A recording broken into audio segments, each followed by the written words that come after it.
What's going on, my good people? Mike Hidalgo here. Thank you for joining me on another FCP Euro DIY. Today we are working on a 2020 BMW 330i xDrive.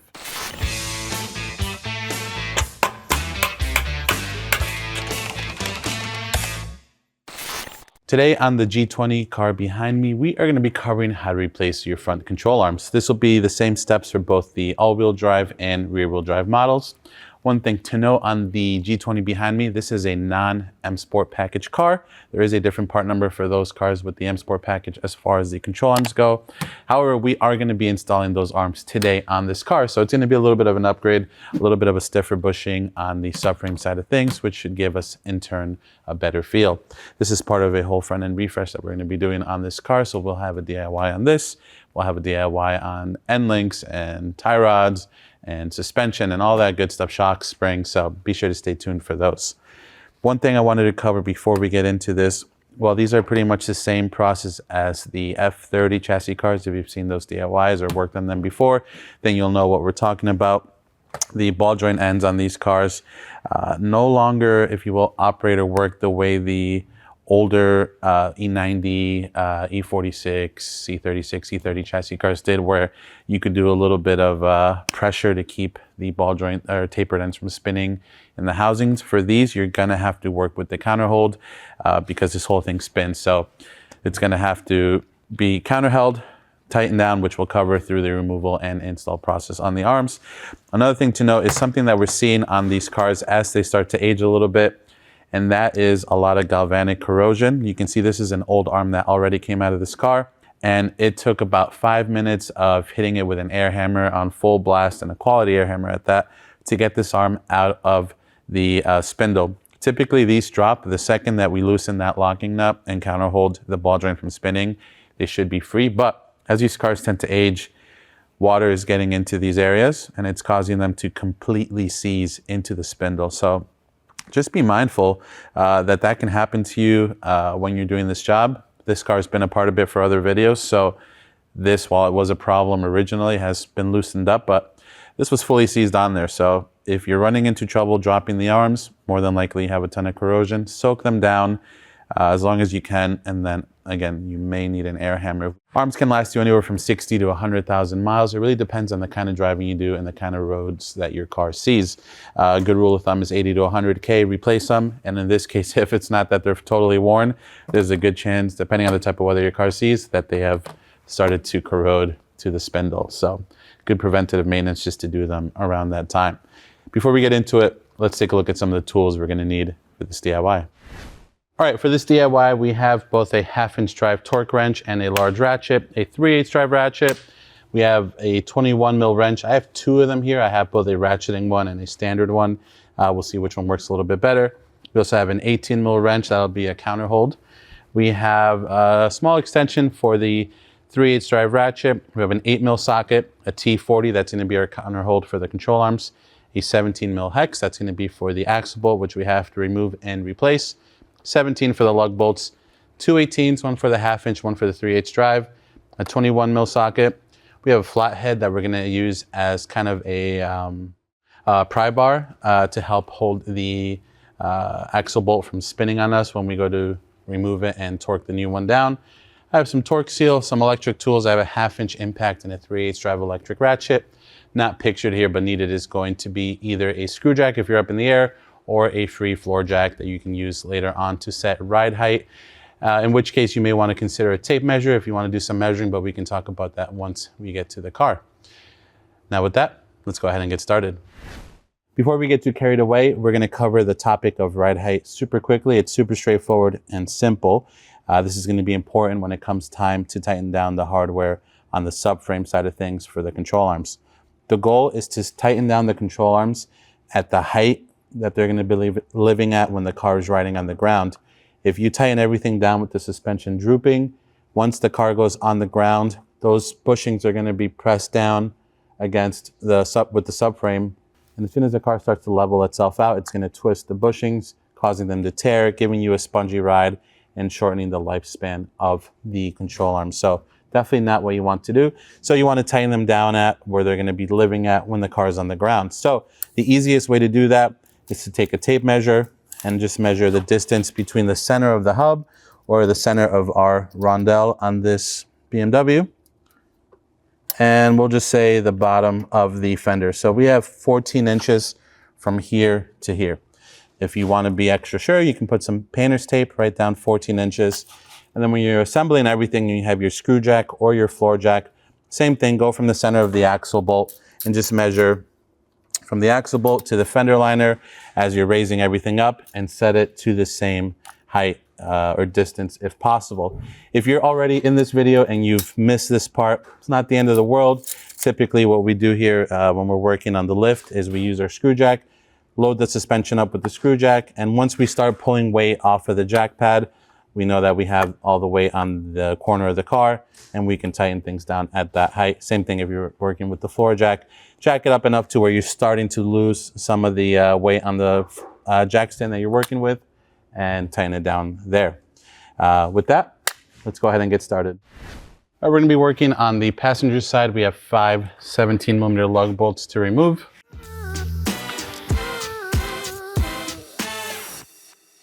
All right, now we have our wheel off. Since we are going to be doing the front and rearward control arm, we do have to remove the axle bolt. That's going to allow us to remove the front arm. So we're going to get that out of the way now.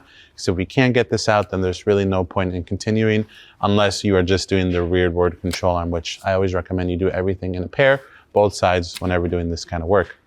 So to get that axle bolt off, we're going to do a couple things. We're going to lock our disc from turning on us. This is where I'm going to use my flathead screwdriver that tends to do this job a lot, as you can tell. And that's going to go in between the brake disc caliper and the vanes of the rotor. So I'm just shoving it in through one of the vanes on the disc, but on the caliper side of things, so that it holds it. Now, if these were nice painted, maybe M Sport calipers or something like that, use a little towel or some painter's tape around it so it doesn't mar up the paint. These, no problem. From there, as insurance, we're going to thread in a lug bolt just a bit. That'll keep the hub assembly from spinning separate to the disc should it want to pull it with it and shear off our set screw. So just something to keep in mind. And obviously you want to have a set screw in there. If you don't have a set screw, then locking the disc is going to do absolutely nothing for you unless you have, again, a lug bolt in there, in which case I would recommend 2 if you're missing your set screw for the rotor. 17mm hex to get that axle bolt out. Again, these are one-time use, so do not save it. We're going to blast this baby out. Just make sure your bit is all the way situated. And I just like to use the bolt to push the axle through to make sure, well, not through, but just to push it back, just to make sure it's going to be nice and loose for us. So that's going to prepare us for down the road. We're going to get rid of this. And now from here, we have a couple bits of fender liner to remove. We have a central piece here in the middle, and then we're going to remove the front half as well as the lower half underneath the bumper. So a bunch of 8mm bolts coming our way. Let's get ready for that. We have 3 8mm bolts to remove this center piece here. So let's start with that one. We have about 14 8mm, not counting the one we already removed, for this front half of the fender liner. 5 more 8mm down below that are holding this bottom shield in. Now we have this removed, we have plenty of access to the 18mm head bolt for the front tension strut. We have plenty of room for the rear control arm. So the way we're going to work here is we're going to loosen up the rear one first, get this one out of our way. Then we'll move on to the front one, and then we'll work in the reverse order. We'll work the new front one in first, then the rearward one, and go from there. That's going to give us a little bit of play in and out so that we can get these arms in. In addition to that, depending on what you're doing, if you're doing tie rods, you can pull all 3 of these off at the same time. The strut assembly will hold the spindle in place, giving you even more room to work with. As you can see, it's kind of a tight fit above the tie rod and the forward control arm. So just something to mention if you're doing this all at once and you're watching both videos. So with that, let's get our 18mm socket and wrench and work on loosening up this side, and we'll loosen up the spindle side as well. I'm going to start on the ball joint end first, simply just because that's the more tricky one to get off if anything happens with the counter hold or it gives us a hard time. So we're going to break this baby free. And this was one of the arms that was also stuck last time we were doing work on this car from the galvanic corrosion. So I'm hoping that it hasn't happened again, but it is possible, although it's only been about a month since we last had this apart, so we'll see what happens. Now this nut is probably not going to fight us so much because we threw it back on, simply knowing that we're going to come back in here to do this job. But nonetheless, let me show you what it would look like to counterhold this. You would take your T40 on your ratchet, make sure it is fully seated all the way in, and then as the ball joint starts spinning on you, you would hold that up top and then continue removing the nut. Again, because we had this apart, this nut has lost its locking capabilities, which is why you don't reuse them. Again, only did that for the fact that we were going to take this apart very soon. Now let's work on the 18 mils on the opposite side. So for this one, I like to sneak in my closed end wrench between the subframe and the plastic fender liner. You can undo more 8mm bolts to give you more room if you're doing sockets instead of wrenches. But with this one there, that's going to give us everything we need. And then we're going to come in with our 18 mil socket. Just going to go right here, and our breaker bar.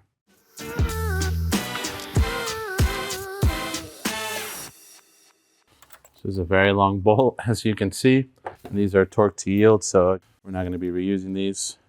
This will be going in the trash. I'm going to hang on to it right now just to keep myself organized, pretending this was the first time I do this. However, the reality is this bolt is incredibly longer compared to the one for the rearboard arm. But again, if it's your first time doing this, hang on to the hardware, match it up to your new one, make sure it looks the same.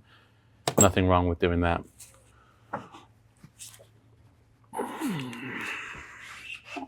Use my wrench to pry this out. There we go. Let's work it out of the spindle. Boom. Make sure you take this compared to your new arm. You don't want to mix up the arms. They are specific to left and right. Driver side, passenger side. Left always being driver side. Right always being passenger side. We're going to leave this off for now and move on to the forward arm. So right now, working on the passenger side, to get that rearward arm out, probably the easier way, if you will, I had the front left wheel fully turned left. So we're on the right side with the wheel fully turned left.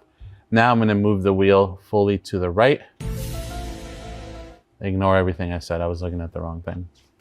And for what it's worth, I have the wheel fully turned left right now, or to the left. That made it a bit easier to get into the upper ball joint. So don't be afraid to turn things left and right as you're doing this job to make life a little bit easier for you. Next, we're going to loosen up the lower ball joint on the forward control arm. Again, everything's still turning left. If we need to straighten it out or move it after the fact, we can. To get it out, we probably will. I think I'm going to do that now, actually. With the wheel straight now, let's work on this 21. Same deal as the rearward arm. You do have to counterhold. Again, worth mentioning that we have had this apart. These arms were both stuck in there. Again, we'll try to drop a clip of that when we were really fighting the one on the other side. So this bolt or this nut is probably going to come out without having to counterhold. But either way, you have the idea. T40 in, your wrench. Let's get that baby out. Even though this has been in for, again, less than a month since we took it apart, all that white dust that just came out, everything that's on the back of this nut, that's all corrosion. For the forward arm, it's important to know we have this bracket that's going to tie in with the bolt. So just don't forget to put this back in when we assemble everything. There's no need to counterhold, as the nut is a square nut that's locked into the subframe on the other side. So we just have to worry about freeing up this 18. Obviously a more shallow socket might be better for this, but I already had the deep one out. So that's what we're going to roll with for now. Still have plenty of room to work it in here. Now that it's broken free, same deal. I'm going to switch to the smaller one on the electric ratchet.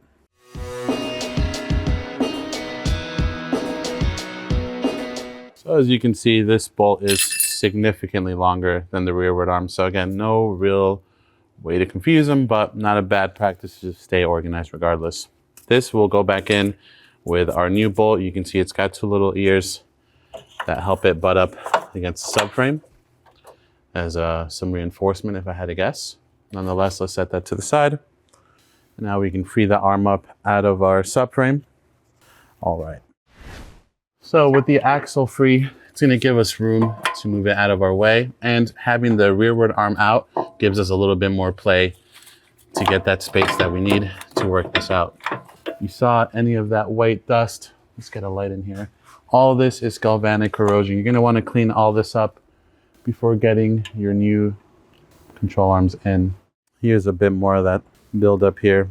Again, these arms were totally stuck last time we were working on this car, just due to all that. So I'm going to grab some Scotch-Brite.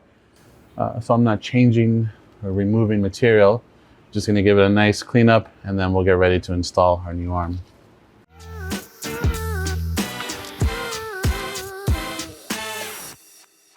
All right, with our spindle cleaned up as best as we can, we're going to feed in our control arm, our forward arm. We're just going to get this nut on there so it doesn't fall on us. And on the subframe side of things, let's remove the old locking nut.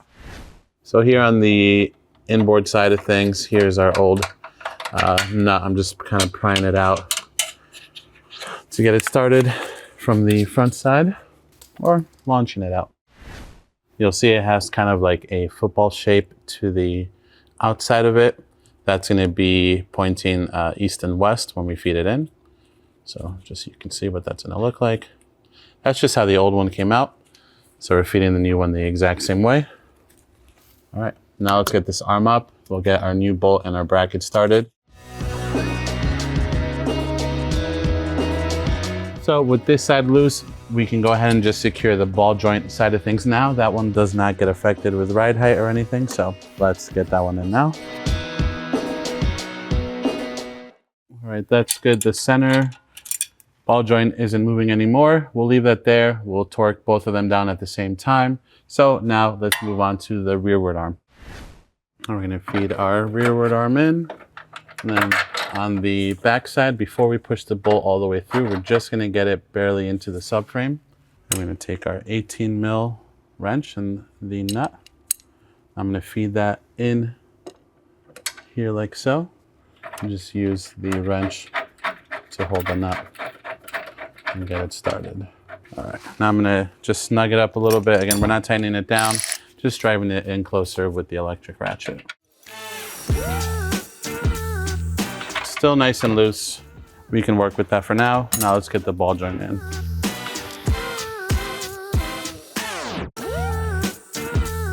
Both of the 21s get torqued down to 175 Newton meters.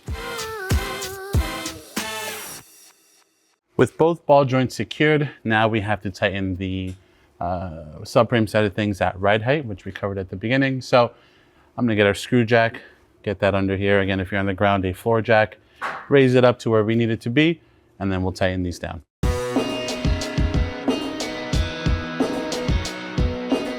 All right, we have achieved ride height. Let's start with the forward control arm. We're gonna torque that 18mm bolt up first. Torque spec for this is going to be 100 Newton meters plus an additional 90 degrees. Here's our 100, and then we'll do a quarter turn. You can also mark your hardware with a little Sharpie and watch it until it does a quarter turn to know where you are at. Okay, now let's move on to the rearward one.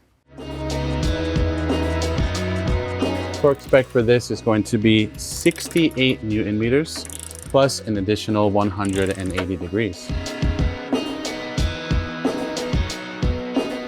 At this point, our control arms are in, my good people. There's one thing we want to highlight really quick for the driver's side, which is really the only thing that changes, and that is if your car has the headlight level sensors. We'll show you where that is, how to pop that out and put it back in. Otherwise, the steps are identical. Use a small flathead or a small pick tool. We want to release this tab from here. These used to be metal. Now they've moved on to plastic, which is a little annoying because these get brittle with age.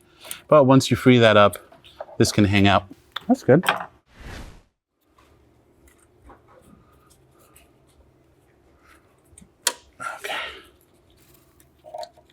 So once you free it up, you can just kind of let it hang out off to the side. Just be mindful of it.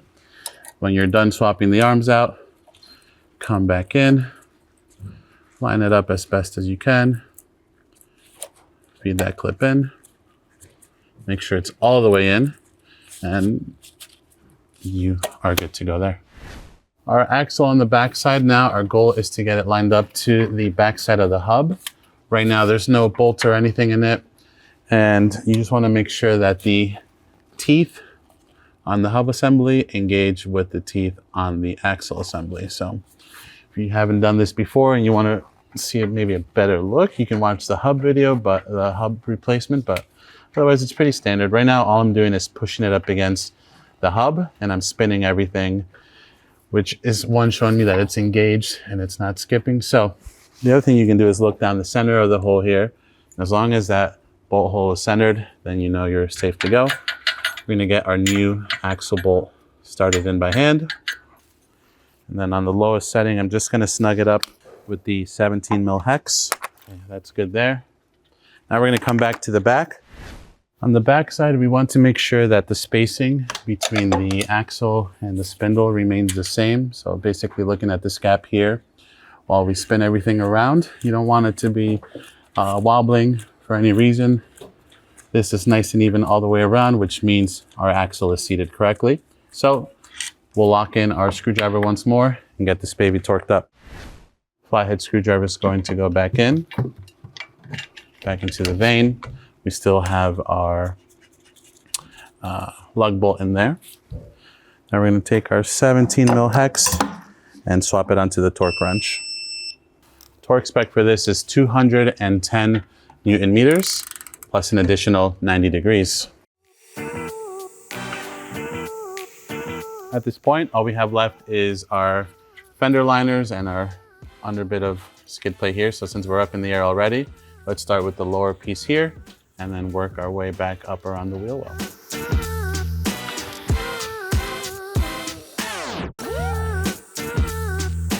Make sure that the piece tucks in behind the soft line.